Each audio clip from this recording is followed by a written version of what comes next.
This is episode 154 of the Andrew Hines Real Estate Investing Podcast.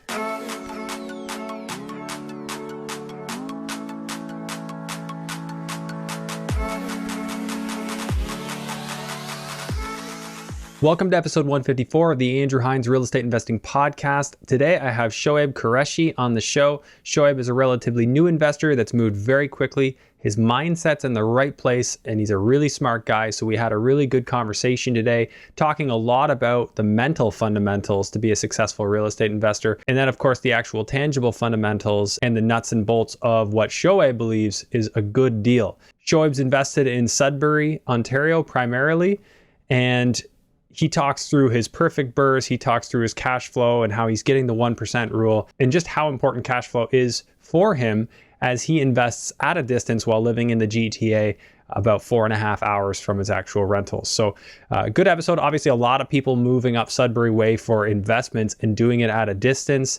And I'm always intrigued to hear about people doing it and hear about how their experience is going. Before we get into the episode, I did want to make a quick announcement. I've had a couple more requests for meetups and, basically just people having an opportunity to talk to me or talk to other fellow investors. Now, there's not a whole lot I can do about networking in terms of getting people together to talk to other investors right now with what's going on. However, I do have a coaching tab on my website for anyone. If you have something you'd like to talk about with me, I have Ask Me Anything sessions so we can go over case studies, we can go over specific stuff you're working on, technical stuff that I'm an expert on or I am often involved in. Basically, it's anything that I've covered on this show is pretty well fair game. So that's just something I can offer. You can book that directly through the website. If you go to andrew-hines.com and then just click on the coaching tab, you will see it there and you can put it right on my schedule and we will have a call and you can go ahead and ask me what it is you want to know about. So we can talk on either Zoom or a phone call. Just specify that in your notes to me when you book the session and we'll go ahead and get that set up. Further, just before we get into the episode, if you could kindly hit the like, subscribe, and notification bell if you're watching on YouTube and leave a comment. And also, if you're listening on an audio platform, I'd greatly appreciate it if you'd head over to iTunes or Apple Podcasts and rate and review this podcast so that more people can find it. So without further ado, let's go ahead and jump into episode 154 with Shuayb Qureshi. Hello and welcome to the Andrew Hines Real Estate Investing Podcast. I have Shuayb Qureshi on the show and he's going to tell us what he's been up to. Shuayb, thanks for being here. Hey, my pleasure. Thank you for having me. Yeah, so we connected through Instagram and I've just booked a massive amount of podcasts. Yeah. So you'll have to refresh me on your story. And but why don't you just start off by telling me about yourself and your story in real estate? Oh, for sure. Before I start off, I just want to say, thank you so much for your show. I've been watching your shows for I think for a year now, right? Back when I had one property through COVID, I binge watched your show. It's really had a very, very positive influence on me, just nice. Cause in your podcast, you say, hey, go back to the first 20 episodes and, listen to it so you can have a good fundamental understanding. Yeah. That's so true. So, thank you for that. I've connected with a few people who've been on your podcast, like Sean Rea, Austin, so yeah, thank you. Yeah, well, I appreciate that. It's a good review testimony for the show. No, for sure. 100%. My name is Shuayb. I am a full-time software developer. I work for one of the big 5 banks. And, I started investing in real estate about 2 years ago. Mm-hmm. So I first started investing in Windsor. Going into it, I had no idea what anything was, right? I went there because my friend, my high school buddy, Austin, was basically investing in Windsor. And I saw him drop a lot of content on Windsor. So I said, I had no idea about the market fundamentals. I just said, whatever, let's just go with it.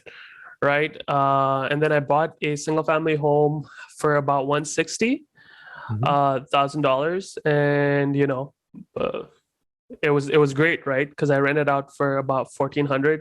It cash flowed and whatnot. But then what started to happen was Windsor became super competitive. Mm-hmm. And it was hard to get similar deals. And I think 1 month, the property values went up, I think 10%. I was bidding $300,000 for a property. Mm-hmm. And then like now that property that went for 300 was going for like 330, 340, right? And I'm just like, this is crazy. Like I can't, I was too new to the game, and I couldn't deal with like the crazy, like, this is craziness. So I decided to start investing in Sudbury, which was almost a year ago. And since then I've acquired about 5 properties with my business partner. I think it's about 16 or 15 units. And I've like, worked with my family as well. And we've acquired like, I think, 2 properties, 4 units with them. So yeah. Okay, so you've got 5 properties with one investor, or like a partner? Like my business partner. We're both active partners. We have Okay, 6 so 2 properties. active partners. Yeah. Okay, so you guys have got 6 properties. So you've got the one in Windsor, and then these 5. Is that right, or no? Yeah. Okay, and then you've also got 2 more with your family. Yeah. They just want to invest as well. So okay, so what's your typical structure? Like, how are you? When you did your first one, you joined up with your investor or your partner here. Yeah. Did one of you bring in money? Like, how did that work? Both of us, like, because I had no knowledge going in. So you guys just went in 50-50, did 50-50 just to mitigate the risk, right? Sure. Like, hey, getting started, sometimes that's a good way to get your feet wet. Exactly. And it's like initially it was $160,000. That was the purchase price. So 20% of that is 40,000 roughly, right? So bringing in $20,000, it's not hard to save $20,000 when you're starting off. Right. So, it's a good foot in the door. Learn the process, build your confidence, and then move on to something bigger. Yeah. Yep. Yeah. There's something to be said about the object in motion, right? It stays in motion. So get in motion is the key thing. And then good things come. I've always found that if I'm in motion, more good things come. Like, and I'll be so busy, and then I'll have all these new opportunities that I would never have. Like, meanwhile, when I'm slow, it's like nothing's going on. It's funny how that works. So, anyone who wants to get started that way, I think that, that it can be great, right? Obviously, you got to make sure you're with the right people, but exactly, and buying good properties. But that's the number one thing. I feel like as long as you have a good deal, like all the stresses are gone. Because when we bought our property for 160, it was probably worth about 170, 175. So we have that $15,000 threshold where we can make mistakes and learn, right? So we know, I think we brought initially we bought the wrong paint color or something like that.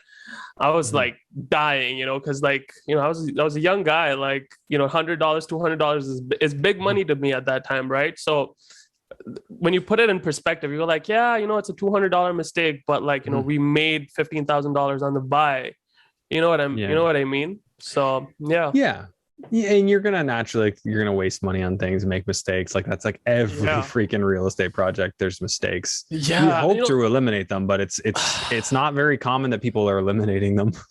I feel like if you're trying to go further, right, you're gonna make mistakes. It's just bound to happen, right? Because you can't, if you learn everything about everything and then you do it, you're probably gonna be 60 or 70 years old by the time you get there, right? I love how you talk about your Ohio story on how you like lost a ton of money on property management, the property sure, that was like a really, really expensive lesson basically, right? So it wasn't that expensive. It could have been worse, but could have been worse. It's funny. Like, I'll look back at stuff I used to do, and I'd say I would never try to do that deal again. But it doesn't mean that deal wasn't successful. Most of the cases where I say that, like Ohio, wasn't the right deal. But but it's you can overanalyze in this business, 100%. And so many people wouldn't get started if they think like I think, and how I dissect the heck out of everything I do.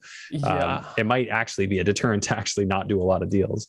Which so there's a delicate balance there, like not overanalyzing, right? Yeah, you can't let your like technical aptitude and skill for thing like hold you back. You can't let that control you. You know what I mean?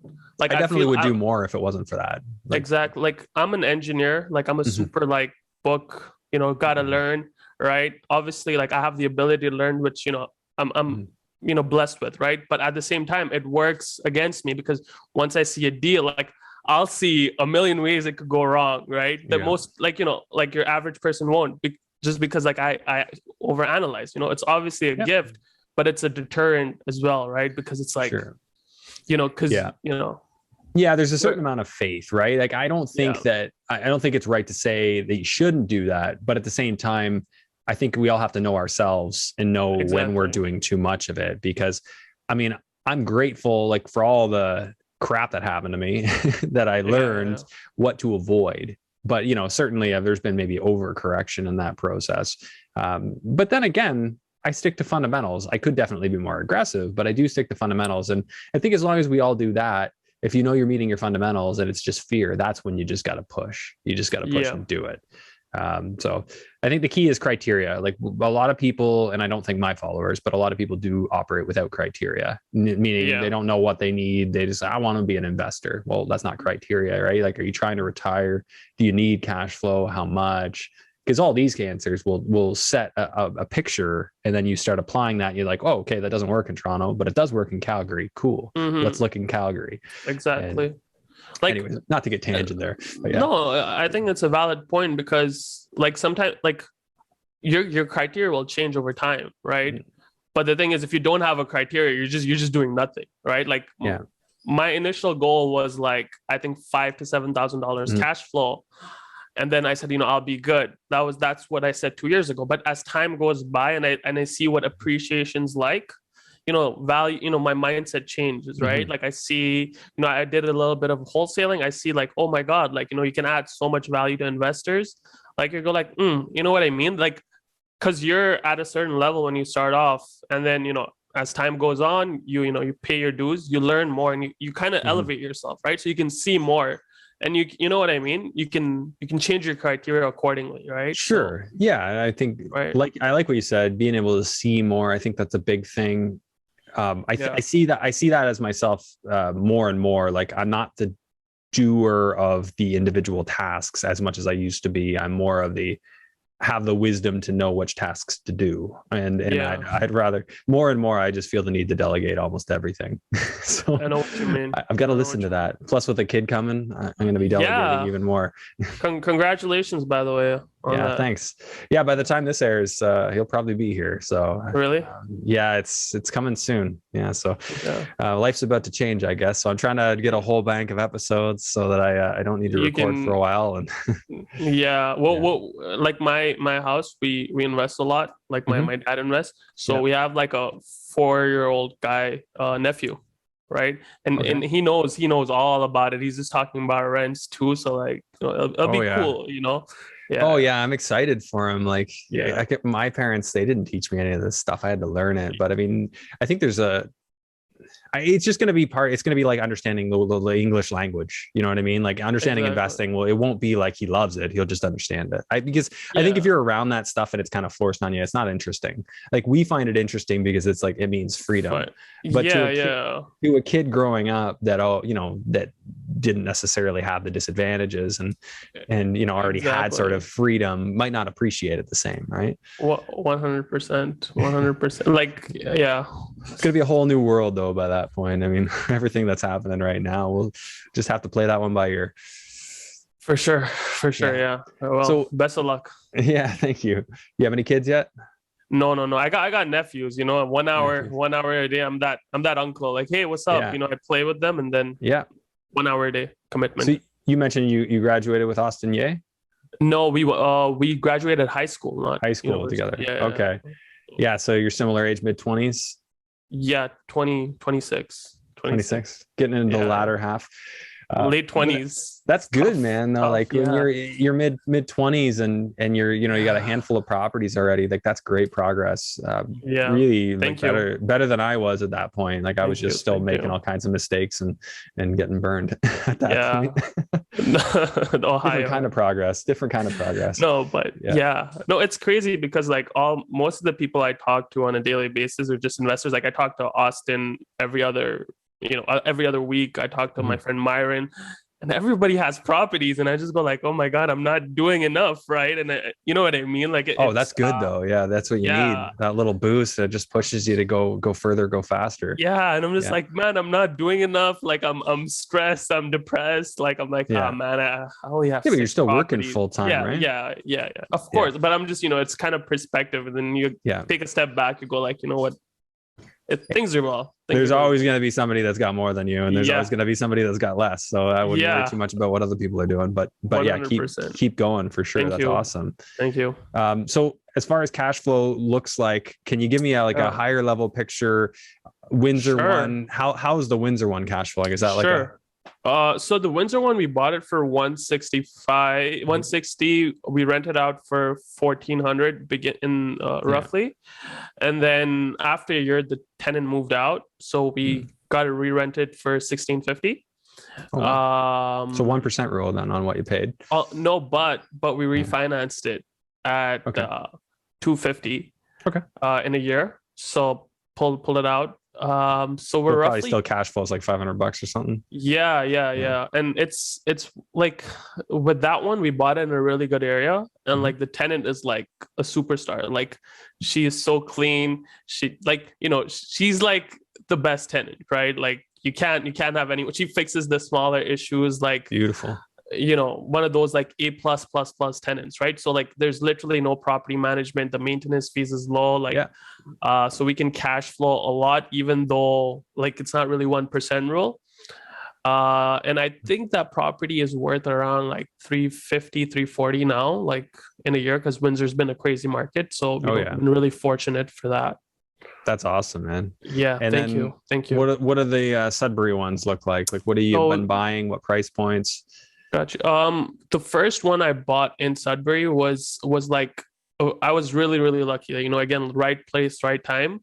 I bought a fourplex for $175,000 and a duplex for $115,000, like a package deal.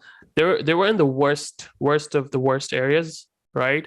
But in Sudbury? in Sudbury. Okay. Like they're in a terrible area. But if you're like getting it, I knew I could sell those properties the next day for like a profit. You know what I mean? Like without doing any work, without doing anything. I knew that for a fact, right? Okay.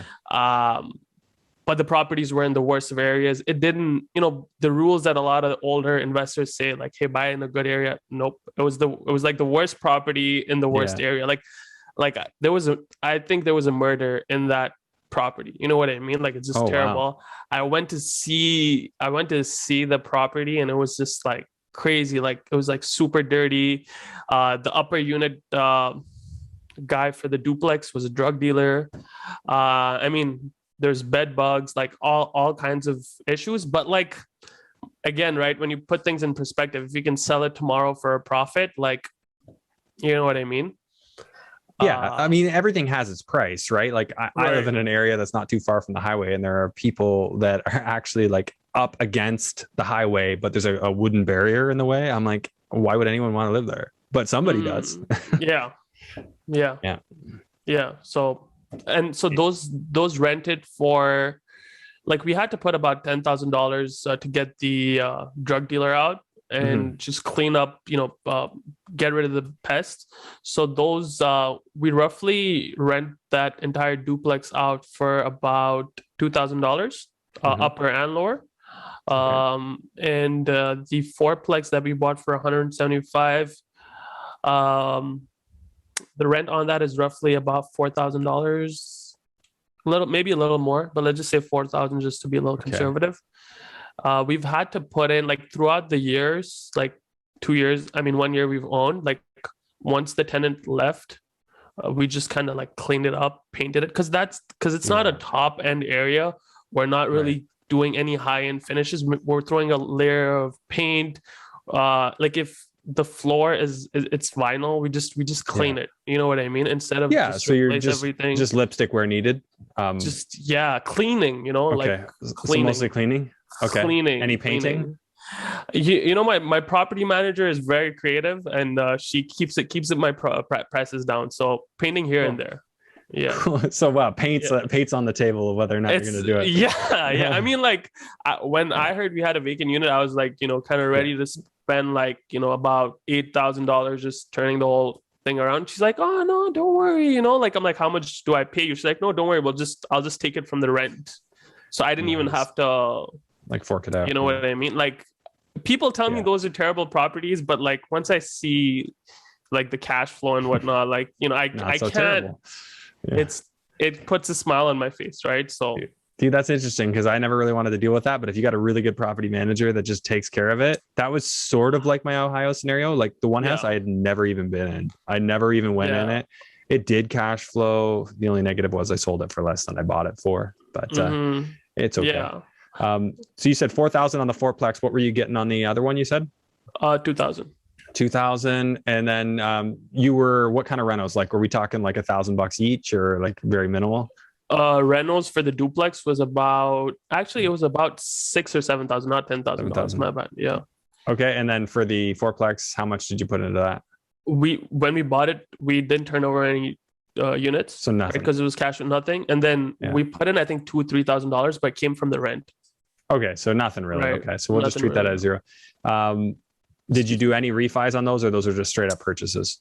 We did we refied like in I think like maybe 6 months. Yeah. So that 115, the duplex that we bought for about 115 got refinanced at 175, which is the same. Oh, no, sorry, no, that's yeah. So 175 up from 115. Yeah. Yeah, 115 to 175, and the fourplex went from 175 to 300. But really, like I didn't have much experience at that time. I didn't know you had to actually go speak to the appraiser. Like I was busy doing my own thing. Like I just let her go in, and then she did her own thing. I feel like if I was more, if I put more time into it, like I could have gotten a higher evaluation. Right. So, but hey, I got most of my money out, or I think all my money out, and they still cash flow like crazy, right? Like I'm just running the numbers here. So you got so the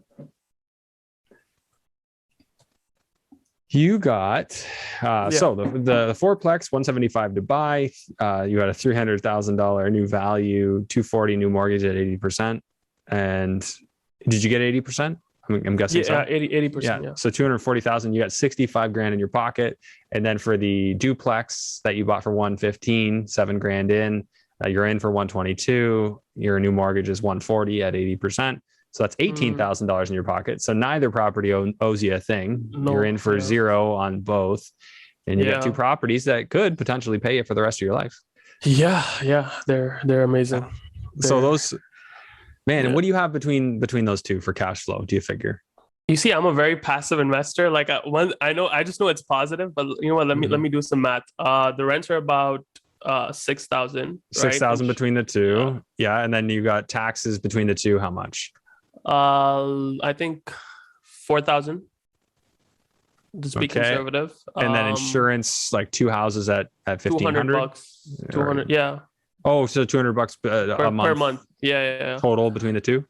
Yeah. Again, being super conservative, right? It's probably like 75, but you know what? I'm gonna put it. I'll just put it $3 grand for the year for the two together. And yeah, and then maintenance. Those I would go a little higher. So we'll say 10% maintenance. Yeah. Do you pay utilities? Yeah. Some of them I do, some of them I don't. So just put down like $150 per month. A month. Yeah. Okay. So it goes 150 times 12. So 1,800 a year for utilities. Management, you're paying obviously. So what do you pay? Oh, sorry, my bad. Can you put like 300 for utilities? It doesn't including gas. So yeah, okay. That sounds like it makes a bit more sense. Okay, so yeah, my bad. So 3,600 a year, and then utilities. Management. What are you paying there? I pay 9%. 9%. Okay. Sudbury has really expensive property management, and like some people charge 12 there as well, but including releasing. No, like re-renting is on top of that. No, then like they even charge like a 1 month rent for that. Yeah. So I guess I could see it though if she's managing that type of property for you and they are more problematic. I would want to get paid more as a manager too. No, 100. So, no, my property manager 9% flat everything. That's everything, including re-renting. Yeah. Oh, but I'm saying like she's great. She's awesome. Yeah. No, I'm saying other property that I've compared with, like a lot of people charge like 12% and they charge 1%. Yeah. I mean, like if they can bring in the value, then more money, more right. Take it's all relative, my money, right? It's all relative. Like, if I can give you $1 million and you can bring me back 3, I'm gonna give you. I'm gonna. You know what I'm saying? But right, exactly. Right. What about landscaping? Are you paying anything for that, or they're all doing it? No. We pay so in the winter we shovel snow, and in summer we cut the grass. So summer about $50 a month for cutting grass. And in the winter, about, let's just say 150 for shoveling. So Okay, so you're I don't averaging know. 100 a month across the Yeah, year, pretty much. yeah. So we'll say 1,200 a year per house or 1,200 total. Let's put 150 because I get a discount, Okay, right? so equals Yeah, 150 times 12. Okay, yeah. so about 1,800 between the two houses. And then miscellaneous, Sounds I'll just about right. leave like a $500 fee in there. Um, Yeah, okay, so your value between the two, I'm just going to total this up.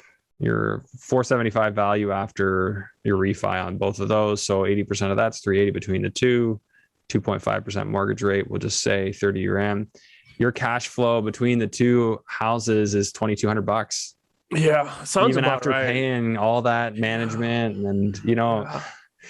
you're making a good case for going to Sudbury right now. Yeah, no, no. Okay, so I just wanna make something clear before I get more people to come up to Sudbury. This is like a crazy deal, and this is Yeah. a deal that happened a year ago, and it wasn't on the market. You know Right. what I Yeah. mean? Like I'm dying to find a deal like this, right? Yeah. Find it again. Now, yeah, yeah. I mean, like if I made my criteria to find a deal like this, I Yeah. would not get another deal, right? Yeah. Like something I have right now is like basically 1% rule. Like I'll buy something for 300 and they'll cash flow 300, and that's an amazing deal in Sudbury, right? And obviously it's a better area. It's more of like a B minus B plus Yeah. ish area. So that's a So different kind of 1% rule you're talking about. So you're talking yeah, cash flow instead of rent. Yeah. yeah. Oh, Yeah. sorry. Well, you said you'd buy it for 300 grand and it would cash flow 300 No, bucks. no, no, no. My bad, my bad. Not cash flow. It would rent out for three Three, hundred thousand, 3,000, 3,000. Yeah, yeah. 3,000. Oh, Sorry. okay. So yeah, Yeah, one. my bad. So you could still go for 1% rule there. That Yeah, works. yeah. But it's getting on the market. It's getting really, really tough, right? Because I think people from the GTA, Yeah. they're kind of hard to get deals in Windsor anymore, like especially the beginners.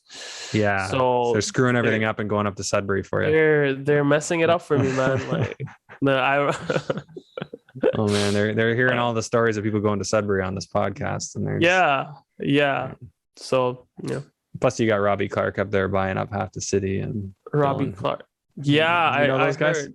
Yeah, I might have gotten close to like doing a wholesale deal with those guys. So yeah. They're. I mean, they've been on the show a few times. They do a lot yeah, of stuff up that way, in a lot of ways. So yeah, yep, there's definitely the cat's out of the bag on Sudbury. I mean, damn, it's yeah. so far north. It just makes me not want to go there.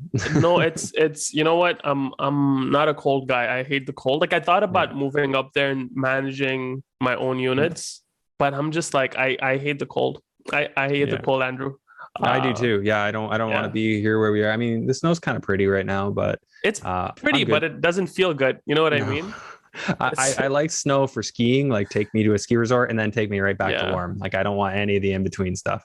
Yeah. So Yeah. I got to don't figure that even one out. I don't even you know what? I see ice. I don't mess with it. Stay home. I indoor, I'm just indoor I hear you. all the time. Yeah. That's all right. Yeah. Yeah. Hey, that I think that's a lot of us, but for some reason we Canadians just put up with it. Yep. Yeah. Okay, so you're doing quite well. Would you say that those Thank you. projects, in terms of like at the end, how they're cash flowing, is fairly typical for what you're doing in Sudbury? Are you getting that kind of cash flow or no? Not that one was like a really, really good Yeah. deal. Okay. A more like a realistic thing that I always try to go for is like we bought a duplex for I think 290, right? And we put about $10,000 into it, rented the top and bottom out for about $2,900, Okay. right? So hang on. So you paid 290 Yeah, we paid and you said how much into it? $10,000. 10,000. Those are Yeah, light renos. Okay. And then you rented yeah, out for 2,900. 2,900. Yeah. Okay. And did you do a refi on that too, or no? No, we haven't, but I'm thinking conservatively, we're gonna get about, let's just say 360 on it. 360 when you do. Okay. Yeah. So All right. So there's another property. So that's almost 1% rule for you. almost, it's still gonna Yeah. cash flow after. But like, for me, like I have a full-time job and I do a lot, like, I do a lot of active stuff. So as long as I don't have to put in my personal funds into into the property, like I'm good. And I don't even have to put my personal time into it. That's a big one, right? Right. Oh, it's amazing. You're so right. At that, would you be paying any utilities, or you would not? I am only paying gas, which comes up to about like I think $100 a month on average. Okay, so 1,200 for the year. Yeah. And then taxes on a place like that, like $2,000, something like that. It's actually 3,000. Okay. Insurance 1,500 for the year. Yeah. Maintenance, I'll leave at 10%, even though it might not be. Management on that, 9% again. 9%, yeah. Yeah, and then you wouldn't do landscaping; they do their own. No, we put in about like $50 a month. Oh, okay. So you still do 50. And winter snow removal, or no? Yeah, like just average, it would be $50. Okay, so 600 a year. Yeah. So even on that, you're still like a 7% cap rate. If you refinance it at the 300, well, no, let's just say you're approximately 300 in with your reno, like your 10 grand. So you're still $800 cash flow. It's not bad. No, and those are great numbers compared to around here. Yeah, and that's including 10% for the maintenance, right? Like, yeah, which it generally, you know what I mean? Generally, it's less, but what I like to use that number is because it allows for life cycle CapEx? Maintenance. Exactly. When your furnace goes, when your roof goes, like those are items that it's not going to happen every year, but you are building towards that day. Yeah. Yeah, and that the 500 cash flow, honestly, like I'm not comfortable living off of all of these cash flows because I don't know what's gonna break. So I see that 500, like I don't want it, as long as I don't have to put my personal money into these checking accounts, for each property, like I'm good, right? Because the property is gonna pay itself off. Yep. Right in 5 years. So I mean, not in 5 years, but like you know what I mean. You're gonna have so much build up, and even if it's a downturn, right? Like I'm just gonna chill, and because the way the Ontario's landlord tenant stuff is structured, people don't want to lower rents, right? Because if you lower rents, then you're just stuck with them, right? So I'm pretty confident that people won't lower rents. You know what I mean? Mm-hmm. So if I can hold this, and in 20 years it could pay most of it off, right? And even if it doesn't appreciate a percent, like I can live with that, you know, like. Yeah, I mean, realistically, like with the money printing happening now, and the fact that nobody wants to work because there's so many handouts.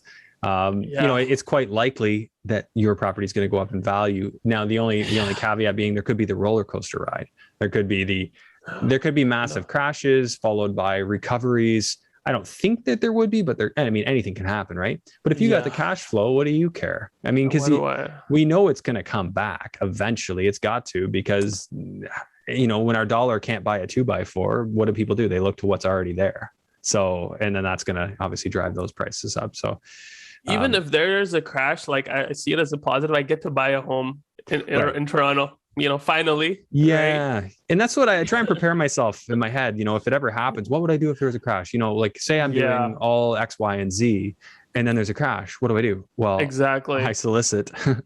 We won't say this. I talk to some investors and we pool some money and we buy a lot of stuff on the dip. By the dip. Exactly. You know, everything's on sale, right? Like type of thing. Right. Just as long as you haven't, you know, put yourself in that position where what you have is negative cash flow. But even if that is the case, like what better reaction is there than double down and buy up cheap real estate? And you kind of even out your loss on some by making a bunch on others. So again, that's why I keep going back to the fundamentals, because you'll never know what's the right move, but you can stick to your fundamentals. Yeah, as long as there's cash flow, you're at peace of mind, right? Like you should, as long as there's enough, right? Like you said, I wouldn't feel comfortable taking that 500, but maybe somebody else would. So that's a personal decision. Like like an alternate strategy that I was thinking about was a condo like by my house that I would buy for about $500,000 to $600,000. Yeah, and if I purchased it, I would have made a gain of $100,000, maybe $150,000 gain, right? But I would be negative $500 cash flow. Doesn't work, right? Like I would have made a lot of money, but it's just depressing seeing that $500 come out of my bank account and then me going and taking service calls. Like I don't really own my time now. I'm dependent on some, you know what I mean? There's one caveat. I've done it where I'll lose a little, but I know that there's a play to increase income in the future. Even if it's not immediate, I know like in 1 to 2 years, I have a plan to correct that. As long as I know that's in place, then I'm okay with it. But $500 would not, in a I don't think increasing $500 within a year, like that's tough, right? Or 2 years. Like I would For hate the negative journey. cash flow. Oh yeah, like in a Yeah. condo, I don't think that's realistic. Oh, I don't yeah. really think. I mean, it could happen, but it's not something you want to bank on. Whereas Yeah. when you have multi-families and like say you had a fourplex and you're a negative 500, well, Ex- all you got to do is that's just increase each unit 125, and then yeah, exactly. and a lot of times, Exactly. like especially like talking to guys from like Chatham and stuff, they're like, we turn over one unit, we fix that, and then now the other three we can turn them over and just add for our cash flow. Exactly. My thing is like I really want to enjoy every day, right? If Mhm. I'm stressing too much, like it just you I Yeah, won't last, right? Like I feel like as long as you're in the investing journey for like 10 years, yeah. like you're gonna be good. Like even if you're a bad investor, like the market is gonna forgive your mistakes. That's what I think, right? As long as you can Obviously, persevere through, right? first, yeah, like obviously I don't aspire to be a bad investor making like bad deals, but like Yeah, you know what I mean. So I just feel like as long as you yeah, enjoy the journey, like you know what I yeah. mean, like you'll go through it. But So I don't think you're talking about bad deals. You're saying, yeah, you got your cash flow. They're not the greatest, nicest properties, exactly, but the result at the end of the day is huge equity gain and I'm just greater financial freedom. So, like my property manager, she just texted me, hey, something's wrong with with your property. It's gonna cost about $400 to fix it. yeah, I didn't even think twice, because I had yeah, no like. I'm like, yeah, you know whatever. what? Yeah. Buy And yourself lunch too, like while you're at it, like because you're right. Oh, that's always how I've been about like all my student rentals. It was always just go for like, it. they don't owe me anything. I don't take anything out of those accounts. And when tax season comes and I owe a whole bunch of taxes because of what they made, then I'll take that out of those accounts. But other than that, I kind of leave it alone. And that's a great place to be, man. When you got it all Yeah, set up like that, you don't worry about stuff. Like no you got a plumbing stress. accident in the middle of the night, call the plumber. I don't want to hear about it. Exactly. Like Yeah. my business partner just went to Costa Rica, and like he was like, "There's no stresses about the properties." Yeah. You know what I mean? Even though I was in Yeah. Canada, I was ready to deal with it. Nothing happened, and Yeah. whenever anything happened, the PM took care of it. So Perfect. yeah, So are you guys all you're still doing things the same where you're both active, both putting in half the cash, or are you yeah. both active and bringing in a money partner too? Like now, I think now we're gonna be looking to like scale. Mhm. So we're gonna probably start like borrowing money. Mhm. Like still be not bringing in a partner, like just the down payment money, just borrow it, like Mhm. at a high Yeah, interest at an rate. interest rate. Yeah, Because it that's makes nice. sense, right? Yeah. Even if somebody lends me the down payment money at 10% interest rate, Mhm. I might not cash flow initially, right? I might have to put some personal Mhm. money into it, but then like as long as I can pay that person back within a Mhm. period of time, like I should be good. Yep. The reason I didn't want to do that initially is just like I didn't know any, like I genuinely didn't know much about real estate 2 years ago, right? So if Yeah. there was a good chance that I would have failed, right? So Right. You don't want to gamble with other people's money. yeah, like it's tough. It's a tough one, like I I hear think you. if I took other people's money, I still would have been successful. But like I don't, I want to sleep at Mhm. night, right? Like I want to have fun with this journey, right? Yeah. So I hear you. You gotta be ready for that. And I think a lot of yeah, people want to jump to that, and like you really shouldn't mess it's around with that. yeah, You make sure if you're taking somebody else's money, you know what you're doing. yeah. It's just too much the stress, right? It's just too Mhm. much, right? So yeah, Couldn't agree more. Okay, so you're well set up to grow. You've got a good track record going on here, and you yeah. figure Sudbury is the place to continue to grow, or are you planning on expansion there too? I Sudbury is good for me because I have a whole thing set up there, Like right? your Like team's there. a You got a team. contractor, or is it all through your property manager? I have a contractor too, just in case my property manager is busy, Mhm. or her contractors give me high quotes. I have my own Okay. kind of like people. The properties I have at my family, Yeah. my dad self manages them, right? And he has his Interesting. contractors. Yeah, it's always good to have that backup because when I speak with my property manager, like obviously, like I love her, she does a great job, but like business is business, right? Like you Hmm. need to come in with a level of like, hey, like I can run Yeah. things without you, right? Like Yeah. even the properties on Melvin, the one in the bad areas, Mhm. like I can manage them. Like I'm pretty sure I'm capable of managing them, right? Yeah. like that's why when I speak with my property manager, like, thank you, but like, if need be, I can change my course of action. You know what I mean? Right. It just gives you like a one up. Like, when you were Yeah. doing your renovations for your student rentals, like, spending that time in the trenches, right? Like, you can do the work yourself. You just prefer not to, right? Yeah. So I wouldn't be very good at doing most of it, but there's some things I'd be all right at.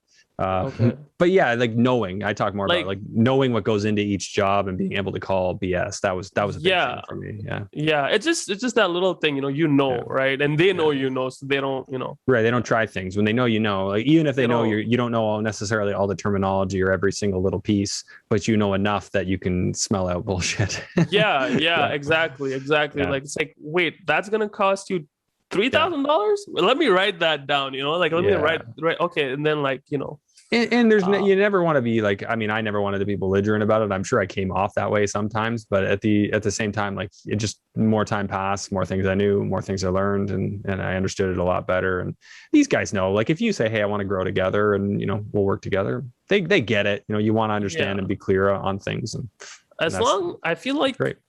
I have a good relationship with the people I work with, even though like I'm very serious with them, like because I pay them on time. If they do a good job, I give them a bonus.